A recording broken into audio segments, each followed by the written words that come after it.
حضرت والد صاحب فرماتے تھے کہ حضرت شیخ الہند رحمۃ اللہ علیہ عصر کے بعد وہاں دارالعلوم دیوبند کے احاطہ مغلسری میں بیٹھ جایا کرتے تھے،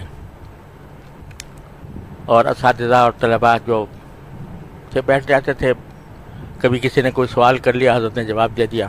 اس طرح ایک مجلس ہوا کرتی تھی. شخص نے، ایک صاحب حاضرین میں سے کسی نے سوال کیا کہ حضرت یہ حدیث میں پڑھا میں نے کہ جس راستے سے حضرت عمر گزرتے ہیں شیطان وہاں سے نہیں گزرتا،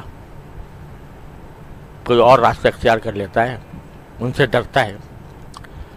لیکن رسول کریم صلی اللہ علیہ وسلم کے بارے میں نہیں آیا کچھ ایسا کہ آپ جس راستے سے گزر رہے ہوں تو آپ شیطان دوسرا راستہ اختیار کر لے. تو حضرت عمر ہی کے سے کیوں ڈرتا ہے؟ رسول کریم صلی اللہ علیہ وسلم سے اور زیادہ ڈرنا چاہیے. تو حضرت شیخ الہند کا معمول یہ تھا کہ جب کوئی سوال کرتا تو ایک تو مختصر جواب بڑا لطیفے اندازے دے دیتے اور پھر اس کے تحقیقی جواب بھی دے دیتے.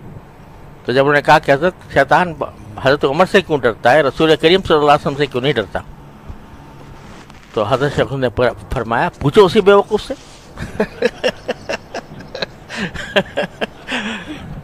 مجھ سے کیا پوچھتے ہو، اسی بیوقوف سے پوچھو. تو یہ تو آپ نے ایک اس طرح کا جواب دے دیا. پھر فرمایا کہ اصل میں بات یہ ہے کہ عظمت اور چیز ہے، رعب اور چیز ہے.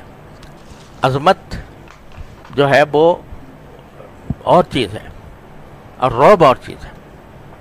بعض حضرات ایسے ہوتے ہیں کہ ان کی عظمت تو دل میں ہوتی ہے مگر بے تکلفی کی وجہ سے رعب اتنا نہیں ہوتا. اتنا بے تکلف کر لیتے ہیں وہ لوگوں کو اپنے سے کہ رعب اتنا نہیں ہوتا. اور بعض حضرات ہیں جن کے طبیعت میں ایک ایسی چیز ہوتی ہے کہ اس کا رعب طاری ہوتا ہے لوگوں کو. ویسے تو رسول کریم صلی اللہ علیہ وسلم کے بارے میں بھی آیا ہے کہ نصرت بالرعب، مجھے رعب سے میری مدد کی گئی ہے.